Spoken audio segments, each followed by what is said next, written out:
This is Our Rough Draft, a podcast, real talk for real relationships. Welcome to Our Rough Draft, where we share real stories from marriage, work, life, and the adventures along the way. We'll laugh, maybe get real, and hopefully help you spark some new conversations in your own life. I'm Denise, the wild, emotional one who loves words and big ideas. And I'm Tim. I'm the practical level one who fixes what she dreams of. And this is Our Rough Draft, where we share the stories we're still living. Hello, Tim. Hello, Denise. Welcome to to Our Rough Draft. Jinx, you owe me a Coke. Here's to us. That's a good thought. I didn't even think that thought. Do you need a drink? I might, yeah. What I really need is We food. can pause. I haven't eaten yet, so Well, we should Yeah. focus and get this done so you can do that. fair enough. So it's been a minute since we talked last on Yes, the pod. Last time we were together, I was at Disney World. that's right. Yeah. I was hot and miserable. And look at me. I'm in a sweatshirt and I'm so happy. What's I the am tell? in South Carolina. The temperature's 79 degrees. It's beautiful Juicy. outside. It's a little bit humid, but not too bad. Just beautiful here. So gorgeous. I know nothing about South Carolina, but I do Yeah. now because I know a ton now. So I've been going back and forth between South Carolina for a lot because I'm learning so much about this place. So since we last talked, Yeah. I left Disney World and I went to Savannah, college visit. Then we went to Charleston. So amazing. Oh yeah, I have so much to say. Then we went to Wilmington. Yes, same. And then we went all the way out to the Outer Banks. hmm So many words for the Outer Banks. And then we drove for 8.5 hours and I got to see Thatchy. Yay. So jealous. It was so good. That's good. Say again? I said I'm jealous. Yeah. Yeah. So Thatcher and Kyla, we got to stay in their new place and it was just so awesome to be with them. And so we can talk about all of that. We left there today. I got to go on campus and see where they worked to return the key because I locked the apartment and took them the key. So that was super Nice. fun. And then we drove On here campus? to, yes. On post? Yes, because we're not talking about the details. Oh, okay. So drove here to Spartansburg. I think just one Spartanburg. I believe you're right. I think that's true. And went out to dinner with Uncle Randy and Aunt Cheryl. So that was great. And now back here at a cute little Airbnb that is more economical than staying at a hotel because apparently hotels are expensive in the middle of South Carolina. Who Really? knew? I didn't. I know. It's beautiful here and it's rural. Small town rural. And so I wanted to kick us off today with asking a couple questions about fears because Mhm. there's been some places I've been that brought out some fears that I would love to talk about. And this will also be airing right after Memorial Day. So I will tell you every single place we've driven, I've seen the National Cemetery. Oh, wow. Yeah, it's been really cool. So they're all over the place and we are going to be in Arches for Memorial Day. So it'll be interesting to see if I can find one there because that's kind of our tradition to go to a national cemetery on Memorial Day. So do you want to talk about Memorial Day first? Awesome. Why is it such an important day for you? I mean, in our family, obviously, with our history, we take Memorial Day very seriously, and it's a very, I think, somber occasion for us. So not about the barbecues, not about the sales in the stores, not about wishing people happy Memorial Day. It's a chance to, do what it was designed for, which is to remember those people that have died in service. There are people that we remember. And so I think it's a good opportunity. And not that we don't remember them any other time of the year. I think that's also a little bit of a misnomer. But for us, it's a chance to really, I think, reflect on it. For me, I think about how lucky I am that I'm not one of those names, Yeah. which obviously makes me happy, but also makes me feel a little bit guilty. that I feel Uh, happy about not being one of those names. So I mean, it's kind of a weird day. There's I think a lot of conflicting emotions happening because of it. yeah. So Yeah, we've spent a lot of years talking about like the difference between Veterans Day and Memorial Day. We had an episode I was going to say last semester. No, last season about Veterans Day and the difference between them. And so here we are at Memorial Day, and it really is just remembering the names. I think when it first became really important to us, I mean, it's always been important to us, but the way that we started to really like recognize it was when Thatcher was playing baseball and we couldn't necessarily get to a cemetery because that's what we've always done and gone. Even that first Memorial Day that you were in country, I went to Tahoma by myself, with boys in tow, just because it's such the pomp and circumstance, like really, I think brings it home. And so I really love that piece of it. And so in baseball, we would always like write down the names of the people that we would remember. And I think that made it important to the boys. And now when we don't have baseball, we're able to get back to a cemetery. We went to the Arizona National Cemetery last year, which is a trip, right? In the middle of the desert. But the one in New Orleans is all above ground, right? Like, so right. I'm seeing all these different ones that are really interesting along the way. It would be a neat part of a road trip to be able to stop and kind of like take a couple pictures at each of those.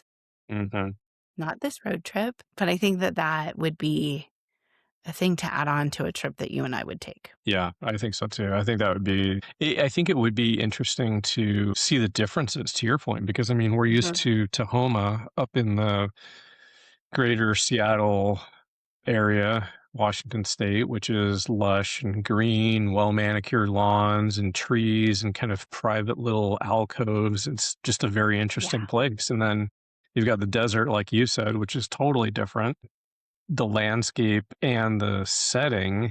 And then, like you're talking about New Orleans, obviously being above ground because of the water table. And I guess I don't really think about that. I mean, I think when you think about a national cemetery, you think very naturally about Arlington and Yeah. kind of hold everything up against that picture, at least. So it's interesting. Yeah. We were out on an island, like the furthest island, one of the furthest islands you can go to in the Outer Banks. It's called Ocracoke, I think. I don't know how to say words, but there was a British cemetery there. Um, when the British lost a whole ship. And Oh, so they're all buried in a cemetery there. It's just amazing. And then Uncle Randy told me that there's the very first submarine is here and the first successful submarine. well, And I was like, okay, well, how was it successful? And he like went on to tell the story. Like 3 times the entire crew died. Yeah, I don't think that's success. well, and who are the other two crews that volunteered after the first crew died?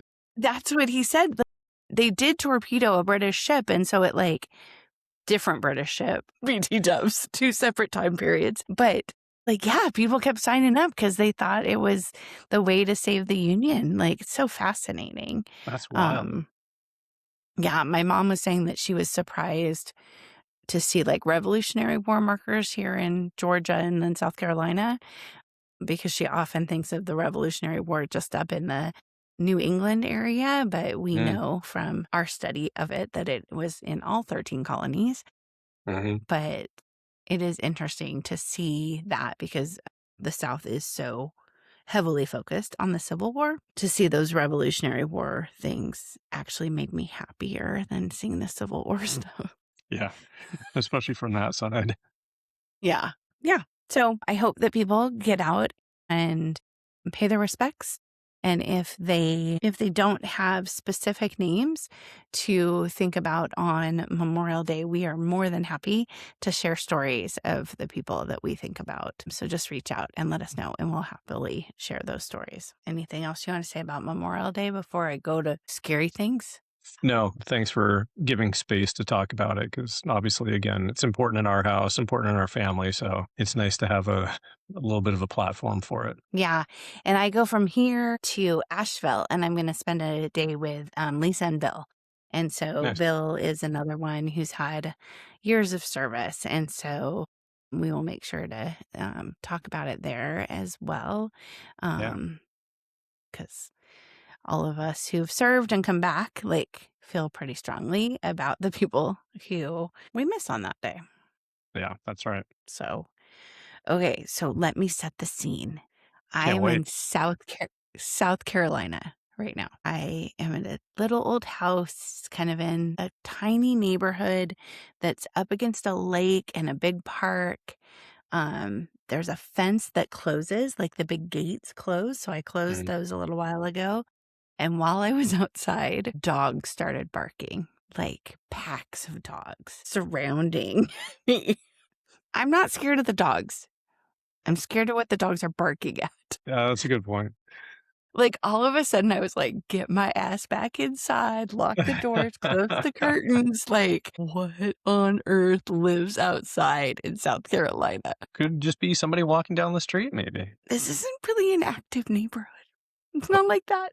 it's not a street Yeah. walking. I mean, there's a Wait, trail. I can't call it a street There's a walking trail. neighborhood. Say again. I said I can't call it a street walking neighborhood. That's an entirely different thing. No, that is not where I'm staying either. Okay, good. But yeah. So have you ever been somewhere and gotten completely freaked out by the noises outside or something outside? And if so, where? Well, I think the easy answer is camping when I was a kid. Mm, I mean, that's like, I'm pretty sure everybody's had that experience. Anybody who's camped as a kid has had an experience where they've heard something outside the tent at night or outside the trailer at night and gotten, I mean, the stories about Bigfoot, right? Bob Hieronymus yeah. out there wandering around in the dark. Or you get up to go to the bathroom and it's pitch black and you've got like when we were kids, right? You had your flashlight and the flashlight was constantly running out of battery. So it was like this weak light that barely got you to the bathroom. And so yeah, I mean, I think about those times. There was also one time we went camping at the river and we had a camper, like an actual literal camper on the back of the pickup truck. And this wasn't the reason it was scary. This storm came rolling through and I will never forget the thunder and lightning, the wind and the rain. I literally thought it was going to rip the camper off the truck and tumble us into the river. Like I don't think I slept the entire night. I'm sure I just lay there like gripping the bed, eyes wide open, just waiting for that thing to like go tumbling down the hill and into the river. So I was scared to death, but I knew what was outside, but it didn't lessen the fear any. Yeah. What about you? I know that Thatcher listens to this, so I'm going to share this fear. And I hope maybe he skips this part because I don't want him to have this fear. So while we've been doing all this traveling, we went to Savannah and we visited SCAD, Savannah College for Art and Design, where Mason Mhm. wants to go. And it was everything he wanted it to be. It was amazing. Like, holy moly, is a college getting it right. Like, it was so incredible. They've bought something like 80 buildings within Savannah, like helped to like really make this city vital again. They have dorms that you can live on campus all 4 years. You can go to Lacoste, France. You can go to Atlanta. You can have 2 majors and up to 3 minors. So you can like just do it all. Wow. Right? Whereas, like, my college is trying to move people through as quickly as possible, and I don't love that because I don't Yeah. want 20-year-olds in the classroom. I think college should last. Yeah. Agreed. So we're at SCAD, and they say, if you cross the river, you'll be in South Carolina. Who knew? They keep their horses and their bees across the river. I was like, oh, well, that's cool.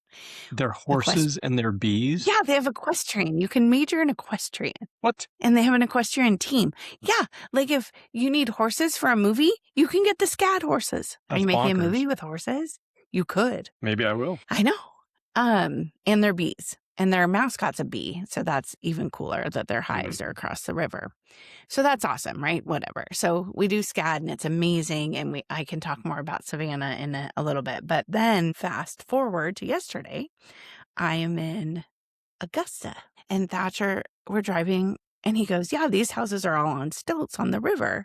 And if you cross the river, you're in South Carolina. And I was like, what? That is not the way we got from Savannah to Augusta, was driving along a river, right? We've talked about rivers on this podcast before and bridges.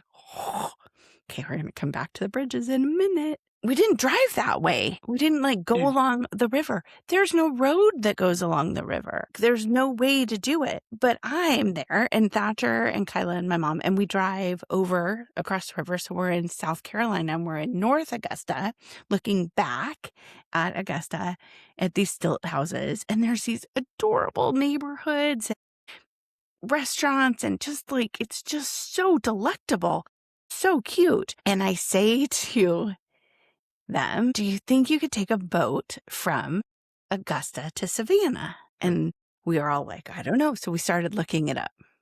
You can. It can take like 3 to 5 days in a kayak, and it's remote, and there's no cell phone coverage, but people have done it. Okay, there's alligators and sharks. No, no way. Could you imagine how scary that would be? No. No thanks. Not in a kayak. No way. No, but we were talking about it, and Kyla and Thatcher were like, yeah, we should try that. That'd be fun, blah, blah, blah. And then I found out about the alligators and sharks, and I didn't say anything to them. So I'm hoping they don't just try it without like doing their research. I'm pretty sure they're going to do the research. Sharks, like bull sharks, like big sharks. That's wild. And it's super remote. Like, it would be so cool. And I guess like once a year or so, like a group of people do it, and it has like a lead boat that goes down, and then you can follow it, and then you like sleep on sandbars. Yeah, that's what I did on the Colorado River. So it's same thing, but we don't have sharks and alligators on the Colorado. Yeah, is there somebody that stays awake at night on croc guard or alligator guard? You would have to, right? I would think so. Otherwise, you get carried off by a dang alligator. I know. So it might be better to just do a day trip of boats from either end. But like, I still think it would be super cool. Or a big boat, a bigger boat. Yeah. That would, yeah. I mean, the size of the boat, I think, would make that trip better. Yeah. Okay, so there's my question for you. Are you more afraid of land animals or water animals? I would have to, well, where am I? You get to decide. I think in the United States, I would be more scared of land animals, but I don't know. This is hard because I don't feel like I'm really scared of any animals in the US. I mean, obviously there's some that can kill you. I mean, there's mountain lions, there's bears, there's, but I feel like it's all fairly benign. But if you asked me if I was in Australia, I think everything in Australia can kill you. So I'd be more scared of the land, I think, than the water. I'd rather take my chances in the water maybe than the land. Like the spiders and the snakes and the weird ass stuff they have in Australia. All that stuff seems lethal. So that's my answer. It's not really a good answer, but there's my answer. What about for you?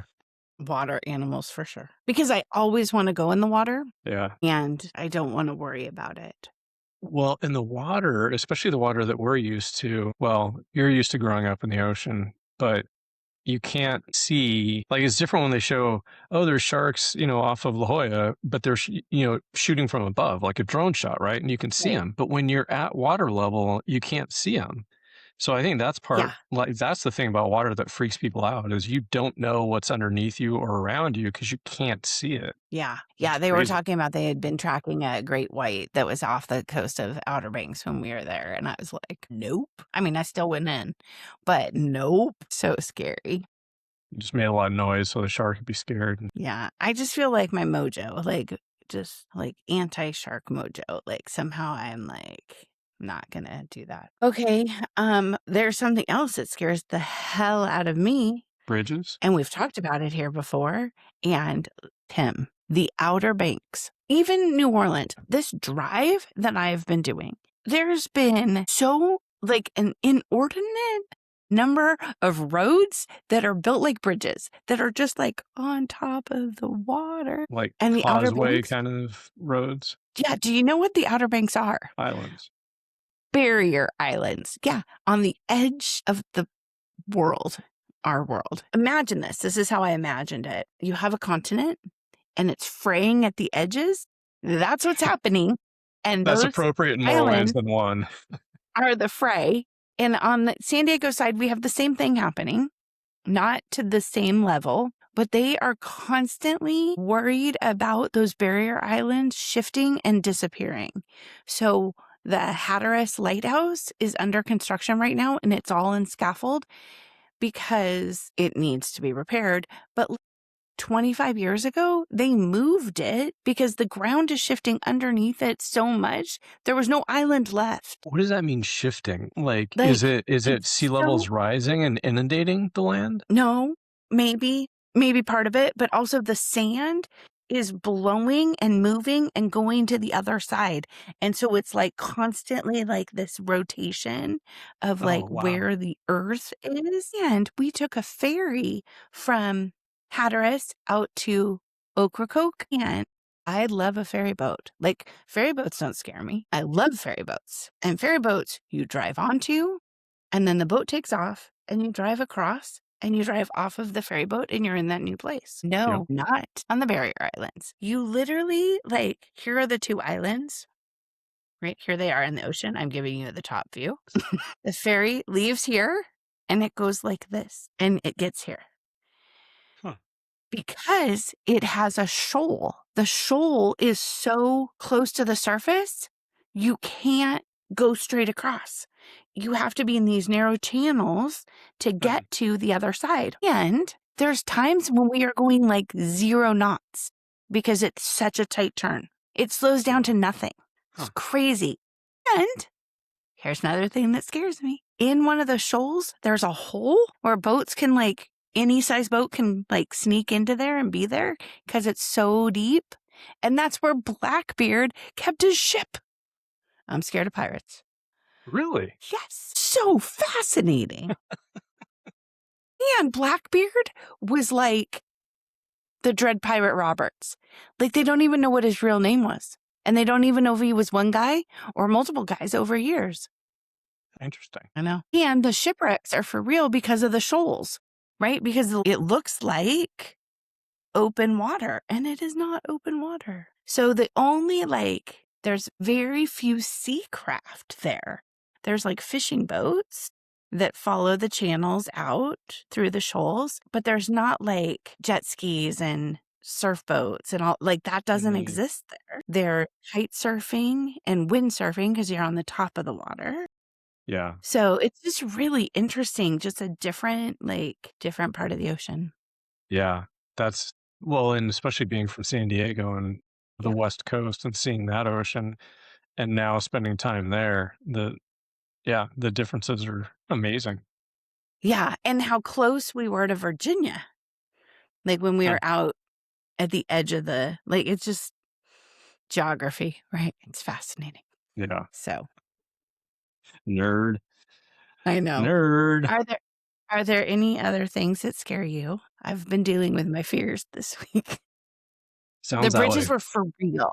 Like, for real. Like, scary for real. And my mom doesn't know or care that I hate bridges. So I've just been driving and it sucks. Have you been doing most of the driving? All of the driving? No, she drove one day a little bit, but I've been doing most of the driving. You prefer to drive anyway rather than be the passenger. I do, because I get sick in the car if I don't. But like the 8.5-hour day was really long, but I was getting to see Thatcher, so that was great. It was only 3 hours in the car today, and like some of the drive, it was super rural. And so we'd get to these little towns and I'd turn off and go see different things. And like in this Nowheresville, South Carolina, there was an opera house, and then these other really cool like downtown streets and stuff with clock towers and whatnot. Like, super cool. I tried not to venture too far off because barking dogs and Confederate flags, but I look like I do, so I'm not really in jeopardy, but I don't want to test the waters. Fair. Because that scares me too. Yeah. Yeah, for sure. South Carolina is really interesting. So I've been going to bookstores along this trip, and trying to go to as many bookstores as possible, which is really fun. Thatcher and Kyla took me to one in Augusta that was one of the best bookstores I've ever been to. It had not only new books, but it had historical books, like antique books. And one of the books that they had, sorry, just about lost myself. It was called This Is Our Land. And it was the history of South Carolina's land and what they've used what farming they've done over time that started back with Jefferson. And the book was in 1949. So that was just really interesting. And Kyla's family has land in South Carolina. So I bought it for them so that they kind of have the history of the land, which is really fascinating. That's fun. Yeah. Yeah. Best part of the trip so far. Thatcher, because I don't get to see him often enough. I Yeah. loved being in their place. They got a new apartment and we stayed there, and waking up in the morning, I was out on the couch, like doing school stuff. And I heard Kyla laugh, and just like, it just makes my heart so happy that they're happy together, and they're just great people. And I really like hanging out with them. Yeah. That makes sense. Yeah. Best part of the road trip. I mean, visiting SCAD with Mason was pretty rad. But like, maybe take my children out of the mix. I think that I should look at my pictures to try and figure that answer out. I really, really, really like Charleston houses. They were so beautiful. Okay, no, I'm good. I know what it is. Duh. I was kind of like losing my mind for a minute. It's the beaches and the shell collecting. I should have known. Like, I got 2 that are like the size of my head. They're so awesome. Yeah. Yeah, you're I definitely gonna have just to send some love stuff back the with beach. this. Yeah, look at this. So many Wow. shells. Yeah. It's a lot of So I love the shells. beach. I love walking on the beach. I love being on the beach. I love beach hair, beach clothes, the smell of sunscreen, like all of it. All things beach. And we took one Nice. day where we didn't drive, and we took the ferry out to Ocracoke and ate, and then just spent a couple hours sitting on the beach. So I had a chair for my mom, and I was able to walk, um and it's that, like, deserted beaches. Maybe 15 other people at the beach. Yeah, so just, like, big open expanses of beach with no other people. Yeah, the beach is the best. I, like, did a little sad goodbye when we turned to go west. You're gonna get a lot of geographic diversity on this trip because you get Yeah. the ocean, the beaches. You're gonna start driving west into kind of the plains and the heartland, so you're gonna see that. Then you're gonna cross over into like the mountains and Utah and Arches, and then you're gonna head back and you're actually gonna hit the beach on the other side. Like you're gonna Yeah. get a lot. Yeah. I wish you were doing it with me. Me too. It would be more fun. We talked the other day about my excessive need for validation. And one of the things I'm discovering is that I know where that comes from, because I get 0 from my mother, and Yeah. not just on this trip, just like in life. And so obviously that is something that I am noticing. I'm trying to like learn those types of things, like pay attention to those types of things rather than being driven crazy by them. Yeah, I think that's interesting. I think that's a very astute observation because Yeah. I mean, to your point, we've talked about it before, but I've never, I guess, put those two together. Yeah. I mean, I think, right, we're almost 55. Like, how many 55-year-olds have spent weeks with their parent? Probably not many. Right. And so it's a whole thing, and it's a lot. I haven't spent this much time with her since I was a teenager, and we are different people. We do things differently. I think we are diametrically opposed foes. Like, we just don't have very much in common, just the Mhm. way that we do things. Right? Like, she loves a plan. I love spontaneity. She likes to know when she's eating next. I like to come across food as it like suits me, right? I drive too fast. She drives too slow. She likes to talk in the car. I do not. She likes small talk. I do not. Just there's so many things that are just not similar at all. She eats really fast.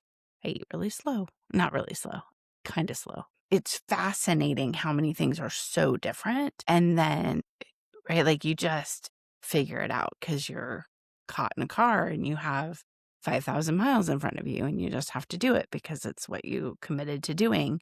And then I got to Thatcher and I spent a good part of yesterday being really sad with a lot of tears because I had to say goodbye to him. He saw it. Like he could verbalize what I had been feeling, like how different we are, that it's still the right thing that I'm doing it, that he and I are not like that, and that he sees that I'm having a hard time. All the things that I'm not getting from her, he gave me in like 10 minutes. So that was really powerful. Yeah. I think raising kids is a fascinating thing, and people have done it differently in different generations. And the way that our parents raised us was not the way that we raised our kids. And the way that we raised our kids will not be the way that our kids raise their kids. Right. Yeah. I Right. think I think hopefully the positive difference between those two generations though is we are, I think we're maybe more self-aware than our parents. And I think that Yeah. our kids are probably more self-aware than we are.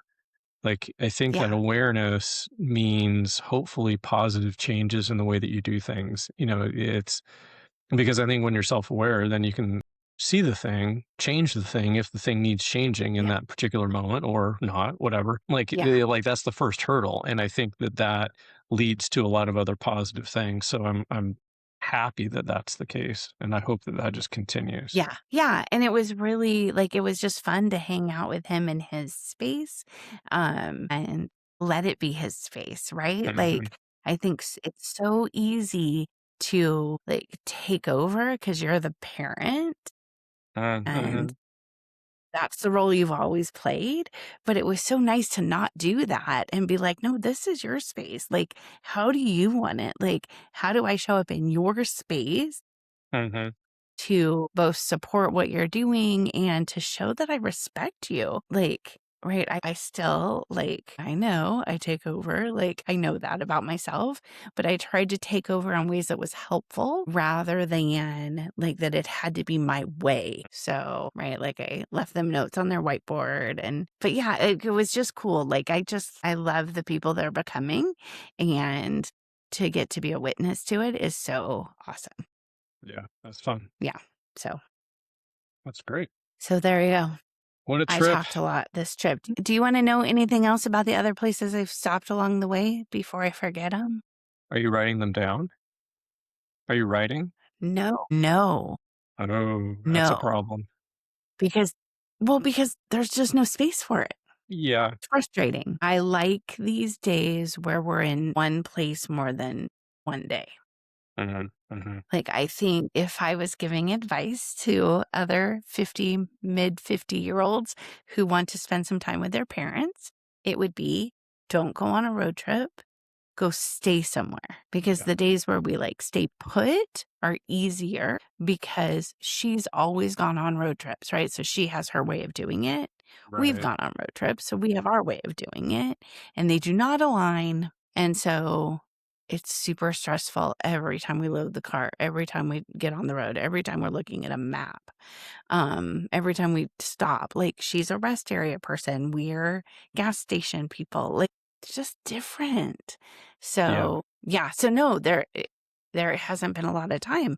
And when I want to talk to you, it's 3 hours difference. Or by the time she goes to bed, the Mariners are just coming on. It's weird to be on the East Coast and driving so much. I'm exhausted. So what I have been doing is thinking about my character. So it's been a very Florence-y trip, and I discovered something new about Florence on the beach in the Outer Banks. Don't tell me. I won't. I'm just gonna. I have it. I have the notes, but I haven't written it yet. But it's cool because it that part of the story filled in, which was fun. Nice. That's good. Yeah, I think it'd be a shame to be in all these places and not have any kind of notes or inspiration or fill in any of the gaps like you're doing. I know. But the cool thing is when she's all written, I want to come back to all these bookstores and sign books. Yeah, Fun. you can come. Okay. I will. I will always road trip with you. As long as no bridges are involved. Well, apparently I'm over all of it because I just like sucked it up and did it. You kinda Hated had it, to. but I did. Yeah, like, I don't know, is it really a fear if nobody's there to, like, witness your fear? That's a powerful I know. question. Well, maybe we'll end there for tonight. I feel like we haven't the last couple talked about any good questions for other people to ask their partner, but what I think I'm trying to model is that you can just have random topics that you talk about that can be fun to bring up, like, what's your fear?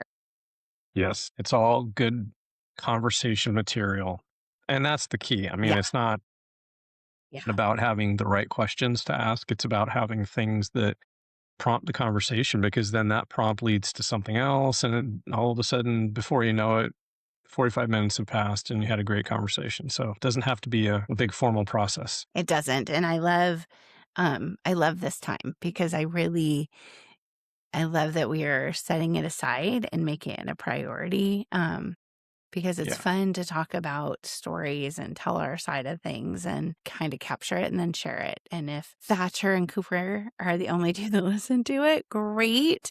But I also love that other people I know um, will just mention it. So, like I mentioned, we're going to go see Bill and Lisa this week, and Bill and I were exchanging messages for reservation times and stuff for what we're going to do. And his last comment was, "Love the podcast." And I was just like, yay. It's just fun because that's what we want, is that our people can hear our voices too and kind of stay close in that way. I think it's fun. And the next day and the next day. Yeah. I will stay in touch. I will think of new things to share. I will come up with new questions, and I will not go outside in the South Carolina night when all the dogs are barking. Good plan. Great plan. Yeah. Right? So scary. All right. Have a good dinner. I will talk to you soon. All right. Thanks for Thanks, listening, everybody, for everybody. being